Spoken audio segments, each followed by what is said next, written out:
যে হারে প্রচন্ড গরম পড়েছে আর গরমের মধ্যে সব সময় আমিষ খেতে কিন্তু ভালো লাগে না। তাই আজ আমি নিয়ে এসেছি সম্পূর্ণ নিরামিষ পদ্ধতিতে মুগেশ্বরী পটল।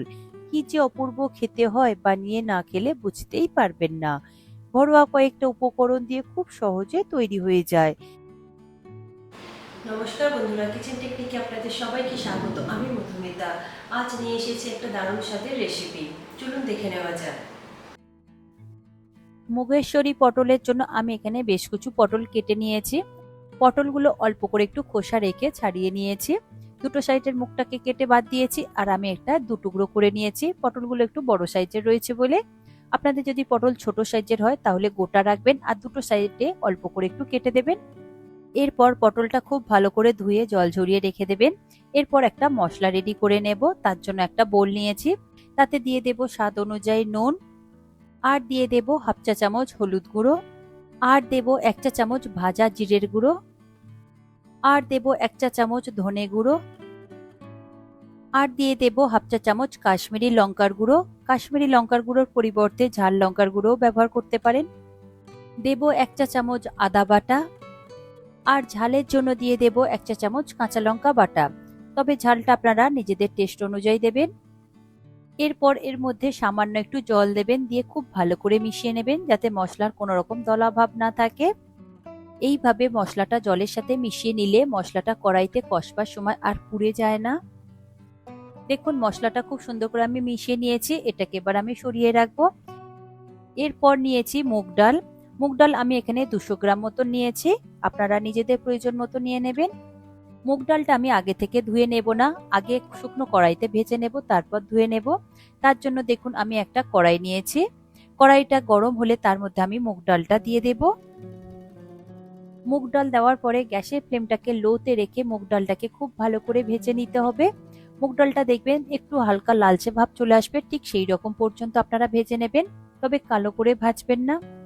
মুগ ডালটা আপনারা কন্টিনিউ নাড়াচাড়া করবেন, তা না হলে কিন্তু একটা সাইড খুব বেশি লাল হয়ে যেতে পারে। দেখুন ডাল আমার খুব ভালো করে ভাজা হয়ে গিয়েছে। এরপর এটা আমি নামিয়ে নেব, নিয়ে দুবার মতন খুব ভালো করে পরিষ্কার জল দিয়ে ধুয়ে নেব। এরপর ডালটা আমি সিদ্ধ করে নেব। তার জন্য একটা কড়াই নিয়েছি, তাতে আমি প্রয়োজন মতো জল দিয়ে দেব। জলটা হালকা গরম হলে তার মধ্যে আমি ধুয়ে রাখা মুগ ডালটা দিয়ে দেব। ডালটা দেওয়ার পরে জলের সাথে খুব ভালো করে একবার মিশিয়ে নেব। তবে এখানে আমি নুন আর হলুদ ব্যবহার করব না, আপনারা চাইলে অল্প করে একটু নুন হলুদ ব্যবহার করতে পারেন। এরপরে গ্যাসের ফ্লেমটাকে মিডিয়াম টু হাইতে দিয়ে খুব ভালো করে এটাকে সিদ্ধ করে নেব। তবে উপরে দেখুন একটা ফেনা মতন উঠবে, সেটাকে আপনারা অবশ্যই চামচ দিয়ে ফেলে দেবেন, কারণ ধোবার পরেও ডালের মধ্যে অনেক সময় নোংরা থেকে যায় আর এই ফেনার মধ্যে সেই নোংরাটা রয়ে যায়, তাই আপনারা অবশ্যই এটা তুলে ফেলে দেবেন। দেখুন আমি একটা ঝাঁঝরির সাহায্যে এই ফেনাটাকে তুলে ফেলে দিচ্ছি। এরপর গ্যাসের ফ্লেমটাকে মিডিয়ামে দিয়ে ডালটাকে খুব ভালো করে সিদ্ধ করে নিতে হবে। তবে ডালটা একদম 100% সিদ্ধ করবেন না, একটু গোটা গোটা থাকবে, ঠিক সেই রকমই সিদ্ধ করে নেবেন। দেখুন ডালটা খুব সুন্দর করে সিদ্ধ হয়ে গিয়েছে, একটু গোটা গোটা রয়েছে, তবে চামচ দিয়ে একদম নাড়াচাড়া করবেন না, তাহলে একদম কিন্তু গলে যাবে। এরপর গ্যাসের ফ্লেমটাকে বন্ধ করে ডালটাকে আমি সরিয়ে রাখবো।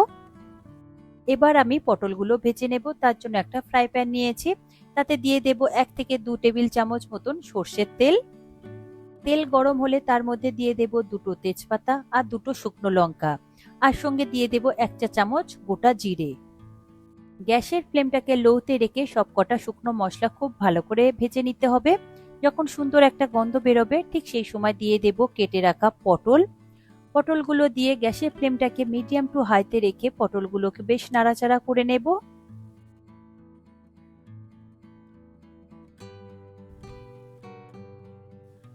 পটলগুলো দেখুন হালকা করে একটু কালার চেঞ্জ হয়ে গিয়েছে। এরপর এর মধ্যে আমি দিয়ে দেব হাফ চা চামচ নুন, আর দিয়ে দেব সামান্য একটু হলুদ গুঁড়ো। নুন আর হলুদ দিয়ে পটলটাকে হালকা করে একটু ভেজে নেব, তবে পটলগুলো কালো করে ভাজবেন না, গ্যাসের ফ্লেমটাকে লো টু মিডিয়ামে রেখেই ভাজবেন।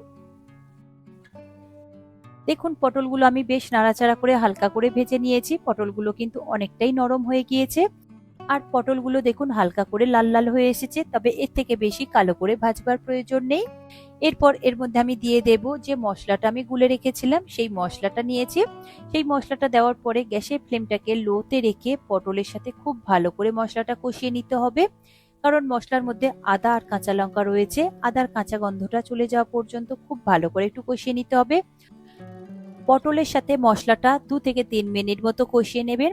আর কষানোর সময় যদি মশলা থেকে তেলটা রিলিজ করে দেয় তাহলে বুঝবেন মশলাটা খুব ভালো করে কষানো হয়ে গিয়েছে। দেখুন মশলাটা আমি খুব সুন্দর করে কষিয়ে নিয়েছি, তেলটাও রিলিজ করে দিয়েছে। আর মশলার মধ্যে যে এক্সট্রা জলটা ছিল সেই জলটাও কিন্তু একদম কমে গিয়েছে, তাতে পটলটা কিন্তু অনেকটাই সিদ্ধ হয়ে গিয়েছে। এরপর এর মধ্যে দিয়ে দেব ওই সিদ্ধ করে রাখা মুগ ডাল। মুগ ডাল দেওয়ার পরে হালকা হাতে একটু ভালো করে নাড়াচাড়া করে নেবেন আর গ্যাসের ফ্লেমটাকে মিডিয়াম টু হাইতে রেখে একটু ফুটিয়ে নেবেন 3 থেকে 4 মিনিট মতন। খুব একটা বেশি সময় ধরে ফোটানোর প্রয়োজন নেই, কারণ পটলটা অলরেডি এখানে সিদ্ধ হয়ে গিয়েছে। দেখুন আমি ঢাকা দিয়ে দিলাম।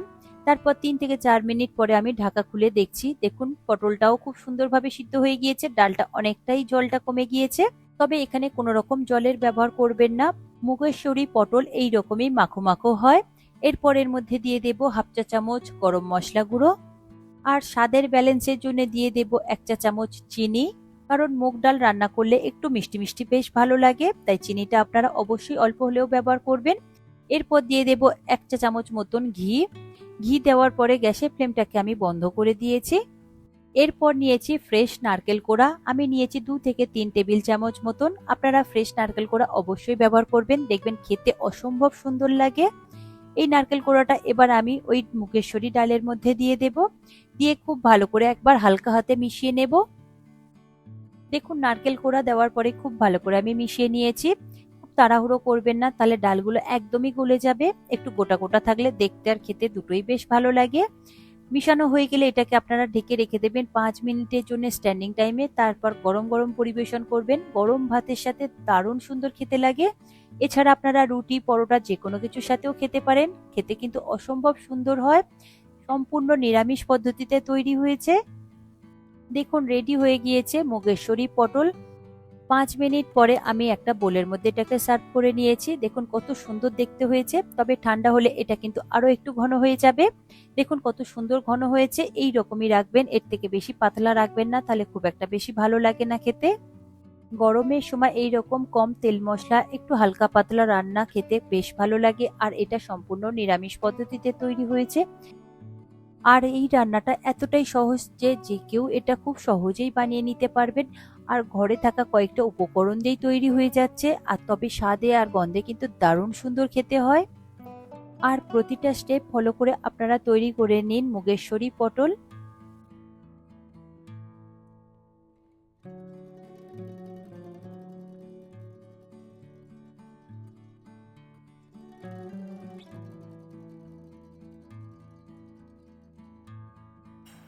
আশা করি আজকের এই রেসিপি আপনাদের ভালো লাগলো। ভালো লাগলে এইভাবে একবার বানিয়ে দেখবেন, আমার মনে হয় আপনাদের সকলেরই ভীষণ ভালো লাগবে। ভালো লাগলে কমেন্ট করে অবশ্যই জানাবেন আর লাইক শেয়ার করবার অনুরোধ রইল। যদি চ্যানেলটি সাবস্ক্রাইব করা না থাকে তাহলে চ্যানেলটি সাবস্ক্রাইব করে নেওয়ার অনুরোধ রইল। আজ তাহলে এই পর্যন্ত, আবারও দেখা হবে অন্য কোনো দিন অন্য কোনো রেসিপির সাথে। সবাই ভালো থাকবেন, সুস্থ থাকবেন আর ভিডিওটি পুরো দেখার জন্য অসংখ্য ধন্যবাদ।